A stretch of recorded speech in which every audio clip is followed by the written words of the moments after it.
করে আমার প্রমাণ দিতে হবে। তোর কোনো ধারণা আছে আমি কে? এই কুত্তার বাচ্চা, যেগুলো করতেছিস কেন? একদম চুপ। আমি আপনাদের টাকা নিয়ে এসেছি, আপনাদের ঘামের টাকা। আমার ব্যাংকে ডাকাতি, আমি প্রত্যেকটার হাতের কবজি কেটে ফেলবো। তোমার কাছে বিয়ে মানে কি ছেলে খেলা নাকি মা? যতটুকু টাকা আপনারা হারিয়েছেন ততটুকু টাকা নেবেন। বাবা তোমার পাটা ধরছি বাবা, তুমি আমার জীবনটা বাইর করো। কতদিন আমি আমার মা আমার পয়সা দিয়ে গেল, আমার আর মন্ত্রী সাহেব তো পাগলা হয়ে গেছেন। বাপের নাম মুখে নিতে নেই, স্যার বলতে হয়। চিনি না কে উনি? এত সাহস কি করে হয় সেই সাথে দরজায় ধাক্কা দিবার? কালকে যে ডাকাত দল এসেছিল তাদের আপনি দেখেছিলেন? দেখেছি স্যার। যারা স্কেচ করে তাদের ডেকে নিয়ে এলে আপনি তাদের চেহারা বর্ণনা দিতে পারবেন?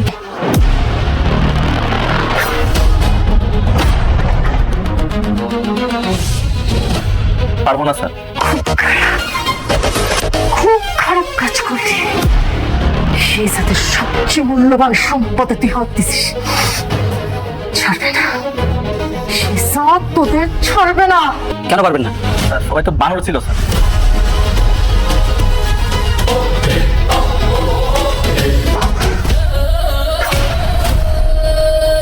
আমার ব্যাংকে ডাকাতি করার সাহস হলে আমি সব কটাকে মাটির নিচ থেকে হলো বের করবো।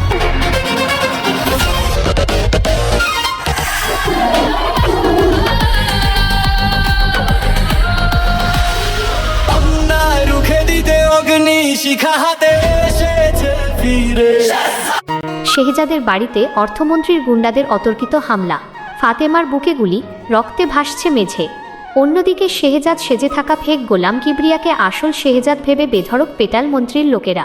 অর্থমন্ত্রীর ব্যাংক লুটের প্রতিশোধ নিতে গিয়ে এ কোন ভয়াবহ পরিস্থিতির মুখে পড়ল শেহজাদের পরিবার। দুনিয়া টাকার গোলাম নাটকের 23 নম্বর পর্বে ঘটে গেল এমন কিছু অভাবনীয় এবং হাড়হিম করা ঘটনা যা দেখে আপনাদের উত্তেজনার পারদ চরমে উঠতে বাধ্য। হ্যালো বন্ধুরা, আজকের এই মেগা রিভিউ এবং 24 নম্বর পর্বের অ্যাডভান্স ধামাকা আপডেটে আপনাদের সবাইকে স্বাগত। তবে এই চরম উত্তেজনার মাঝে আপনাদের জন্য রয়েছে একটি বিশেষ সারপ্রাইজ।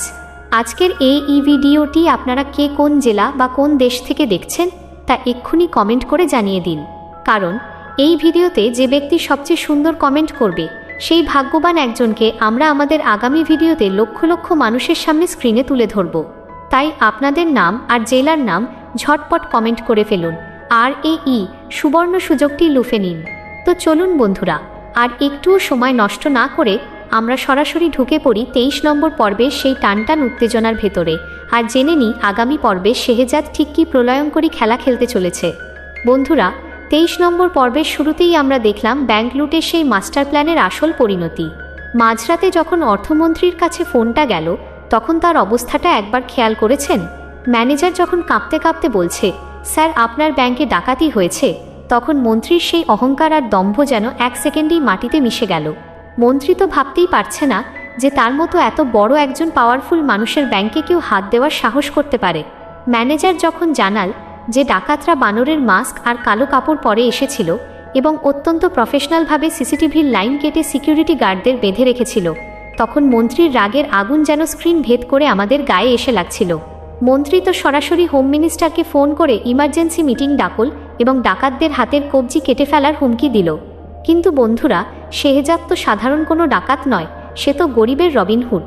শেহজাদ যখন সেই বস্তির মানুষগুলোকে সামনে দাঁড় করিয়ে বলল, আমি আপনাদের টাকা নিয়ে এসেছি, আপনাদের ঘামের টাকা।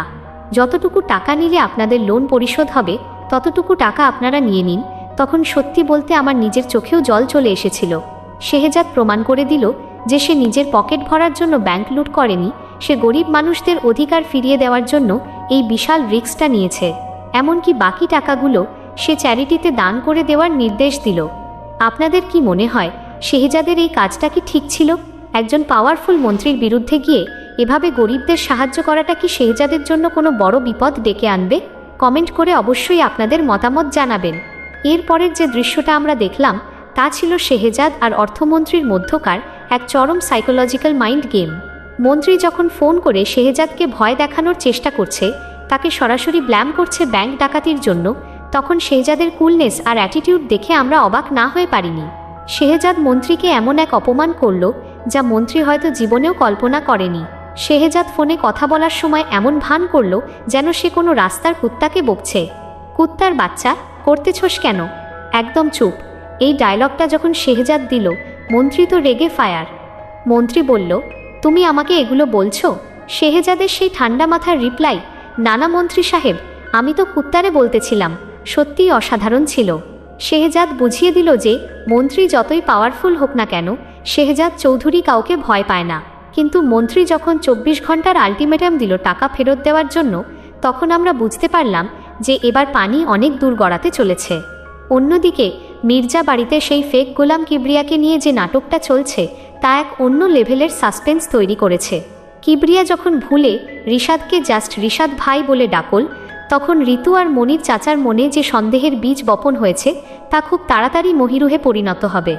ঋতু যখন কিবরিয়াকে জিজ্ঞেস করল, তোমার মনে নেই আমি যে তোমার স্ত্রী? আর কিবরিয়া তার স্বভাবসুলভ গ্রাম্য ভাষায় উত্তর দিল, কোন জায়গার কোনো ফাতেমা, মুই তো বিয়েই করি না। তখন ঋতুর মাথার ওপর যেন আকাশ ভেঙে পড়ল। মনির চাচা পরিস্থিতি সামাল দেওয়ার জন্য বলল যে গোলামের স্মৃতি নাকি আবার উল্টে গেছে। কিন্তু ঋতু কি এতই বোকা যে সে এই সামান্য অজুহাত মেনে নেবে?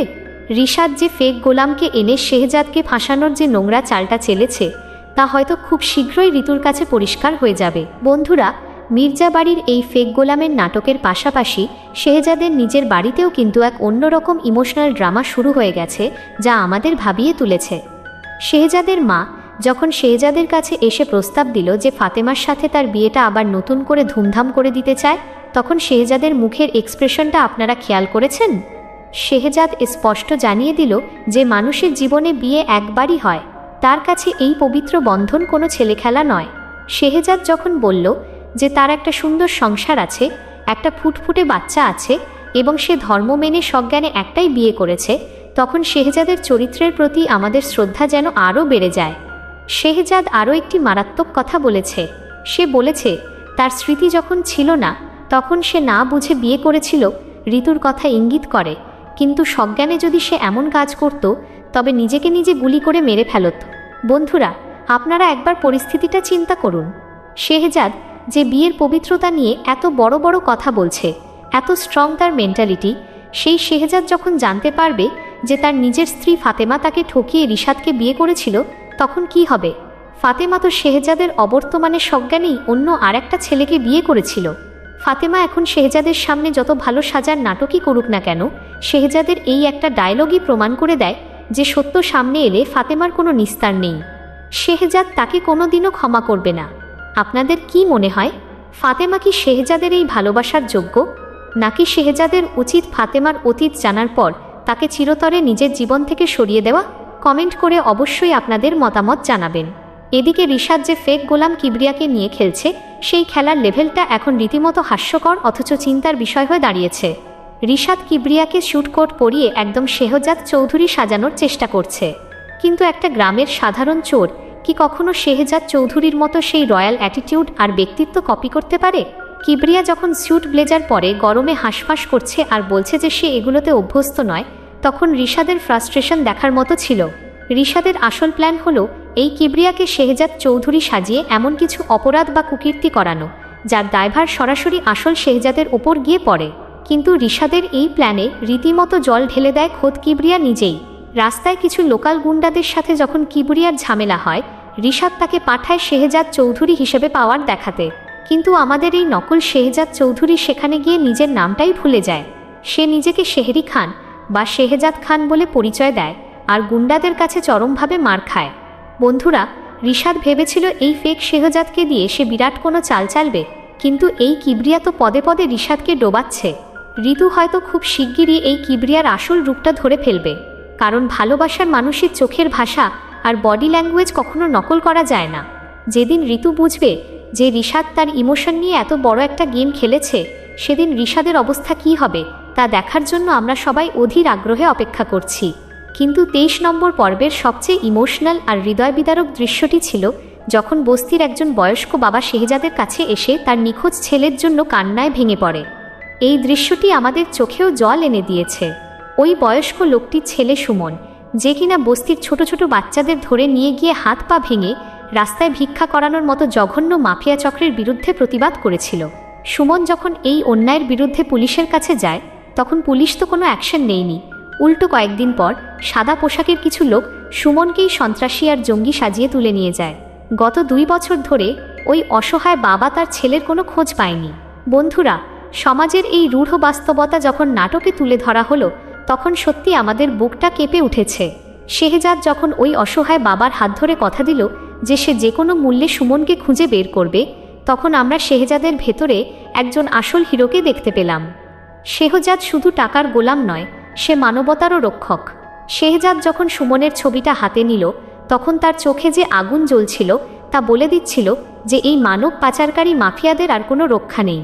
আপনারা কি খেয়াল করেছেন, শেহজাদ যখন এই মাফিয়াদের খোঁজ নিতে সোজা পুলিশ স্টেশনে যায় তখন সেখানকার পরিস্থিতি কতটা সাসপেন্সফুল ছিল? শেহজাদ যখন পুলিশ অফিসারকে ওই মাফিয়া বা কিডন্যাপারের ছবি দেখায় তখন ওই অফিসারের চোখের দৃষ্টি আর বডি ল্যাঙ্গুয়েজ কিন্তু স্বাভাবিক ছিল না। পুলিশ অফিসার ছবিটা দেখেও না চেনার ভান করল। এর মানে কি দাঁড়ায় বন্ধুরা? এর মানে হলো এই মানব পাচারকারী চক্রের সাথে প্রশাসনের কিছু দুর্নীতিগ্রস্ত লোকও সরাসরি জড়িত। তারা টাকার বিনিময়ে এসব মাফিয়াদের প্রোটেকশন দিচ্ছে। শেহজাদ এখন এমন একটা চক্রের ভেতর হাত দিয়েছে যা অর্থমন্ত্রীর ব্যাংক লুটের চেয়েও 1000 গুণ বেশি বিপজ্জনক।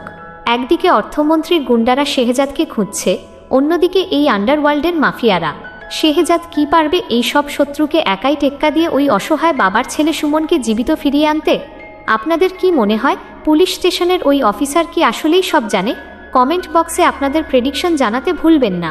বন্ধুরা, 23 নম্বর পর্বের ক্লাইম্যাক্স সিনটিতে যে হাড়হিম করা ঘটনা ঘটল তা দেখে আমাদের সবার গায়ের লোম খাড়া হয়ে গিয়েছিল।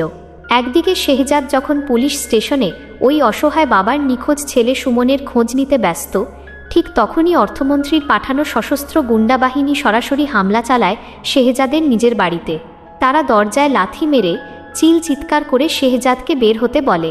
তাদের উদ্দেশ্য একটি, ব্যাংকের থেকে লুট হওয়া প্রতিটা টাকার হিসেব আদায় করা, প্রয়োজনে শেহজাদকে তুলে নিয়ে যাওয়া বা মেরে ফেলা।